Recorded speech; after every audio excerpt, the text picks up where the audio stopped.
lashed in cosmic fury.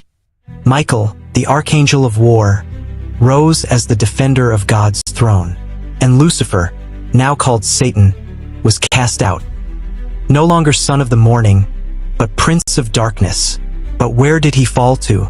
Jesus said in Luke 10 verse 18, "I saw Satan fall like lightning from heaven. He fell to the realm between earth and heaven, and he does not have access to heaven." But at that time man had not yet been created. The earth was already formed, but void, chaotic, covered in darkness. Genesis 1 verse 2 says, "Darkness was upon the face of the deep." That darkness was not just the absence of light, it was the presence of rebellion, the presence of Lucifer and his armies. Lucifer and his fallen host were banished to this realm. Their light stripped, their beauty turned to corruption. The earth became their prison before it became man's home. Now let's talk about the two falls of angels.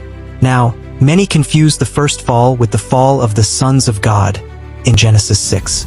But these are two different events. The first fall, led by Lucifer, happened before man.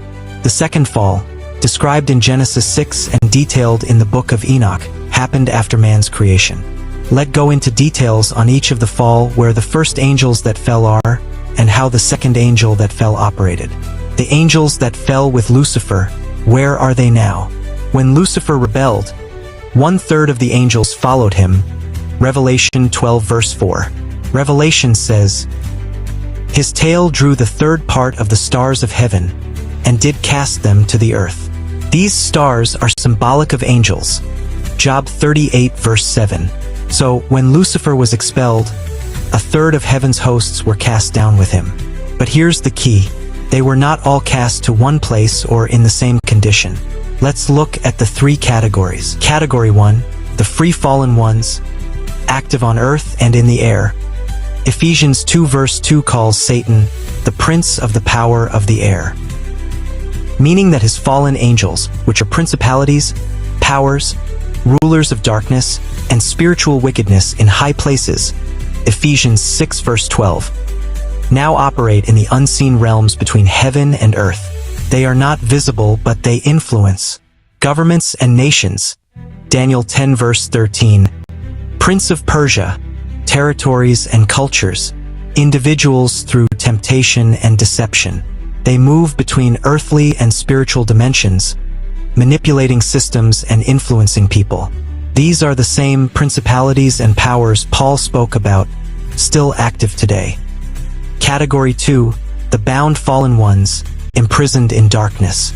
Now, some of the angels that rebelled did not remain free.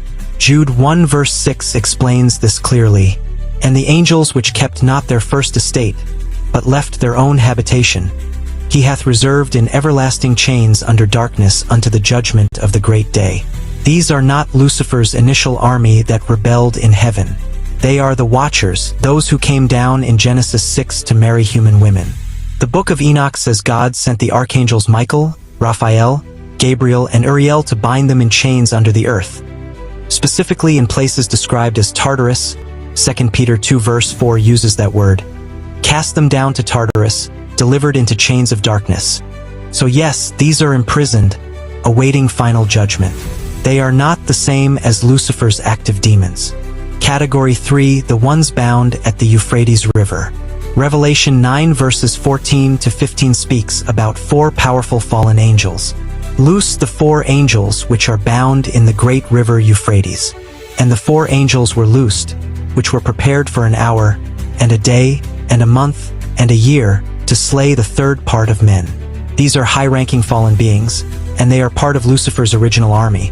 Because Lucifer alone could not wage the war in heaven, he need higher-ranked angels in heaven. Remember, angels are not always beautiful like we see them in movies. Their appearance are always terrifying, so these ones are not lower angels. They are even stronger and powerful than Lucifer, and they will not listen to anyone. Even Lucifer can't control them, but they are bound by God in a specific location, the Euphrates region, symbolic of ancient Babylon and spiritual rebellion. They are not the same as the Watchers of Genesis 6, but they are among Lucifer's first captains, those who caused ancient civilizations like Babylon, Assyria, Sumer to rebel against God. These four are being restrained until a prophetic time near the end, when they will be released during the Great Tribulation to bring judgment and chaos on the earth. The hidden truth why Lucifer's angels are still active. Although some are bound,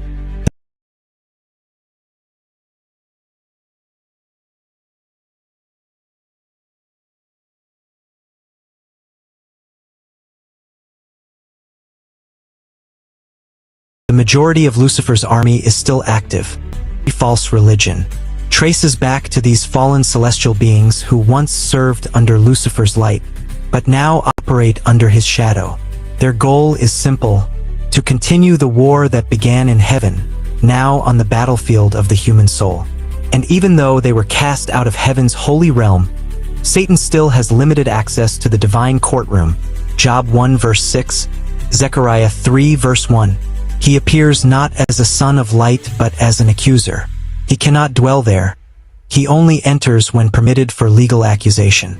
This will end in Revelation 12 verse 10, when he is cast down to the earth, and his place is found no more in heaven. That final expulsion will happen midway through the tribulation. Again to heaven, and he will be physically present on earth. Right now he is still operating from the spiritual realm, not yet physical on earth. So the book of Enoch, Jubilees, and the testament of Reuben all confirm that after the Watchers were bound, their offspring, the Nephilim, died in the flood, but their spirits became the unclean spirits that roam the earth, what we call demons. Lucifer's fallen angels, however, remain in the spiritual heavens, the second heaven, influencing nations until the final judgment. That's why demonic possession exists. These disembodied Nephilim spirits seek human hosts, while fallen angels act as territorial powers. So, the angels that fell with Lucifer were his army, cast out for rebellion. The angels that came down in Genesis 6 were disobedient watchers, corrupted by lust. Two different falls, one common root: rebellion against divine order. But here lies another mystery. If Lucifer was cast out, how then does he still appear before God in heaven? Job 1 verse 6 gives us the clue.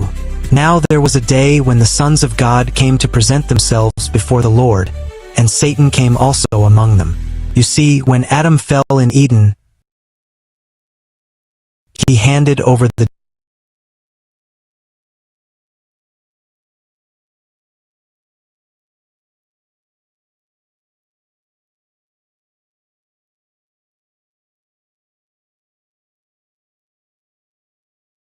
dominion of earth to Satan. That authority, the same dominion God gave man in Genesis 1 verse 26, became Satan's legal right.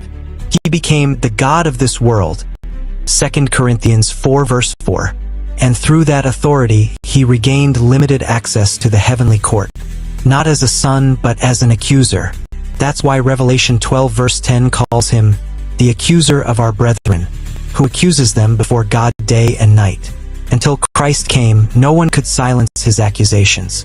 But the story didn't end there. On the cross, Jesus declared, "It is finished." Through his blood, the power Satan stole from Adam was legally reclaimed. Colossians 2 verse 15 says, having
before the first man ever took a breath, before the sun ever rose over the Garden of Eden, there was a war not on earth but in heaven itself.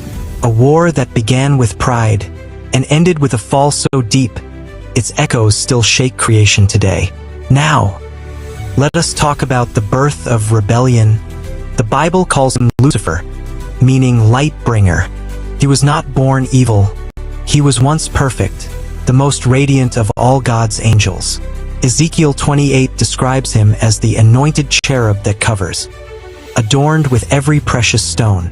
He could get close to God's throne that is described as the light, because he radiates whenever the light of God shines on him. But within him, pride was born. Isaiah chapter 14 from verse 13 to 14 reveals his secret desire. He said, "I will ascend into heaven. I will exalt my throne above the stars of God. I will be like the Most High." He wanted not just to serve, but to rule.